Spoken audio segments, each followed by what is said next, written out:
Hello বন্ধুরা, আজ আমরা বোদা থেকে সুদূর টাঙ্গন ব্রিজের উদ্দেশ্যে রওনা হয়েছি।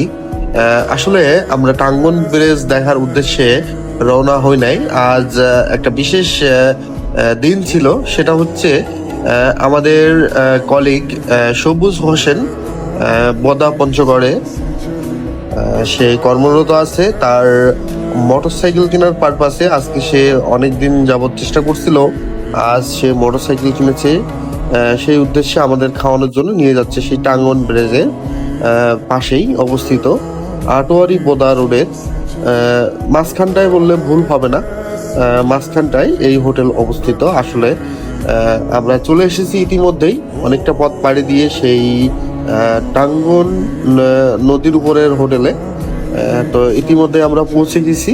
সেটা সেই টাঙ্গন ব্যারেজের এই পাশের যে হোটেলটা, অর্থাৎ আপনার আটোয়ারি প্লাস বোদার মাঝখানে যে হোটেলটা, আমরা চলে এসেছি অনেকটা পথ পাড়ি দিয়ে।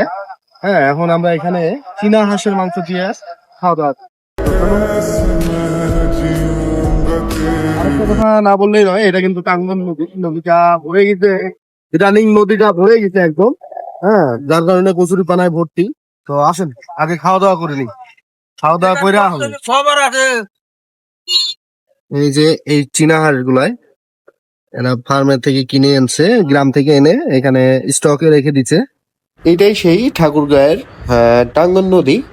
আর এই নদীর অনেকদিন জলবদ্ধতার কারণে অনেকটা পানি জমছে, আর এই পানির উপরেই ঠিক অবস্থিত এই হোটেলটা। তো আমরা এসে গেছি, এখন আমরা খাবার খাবো।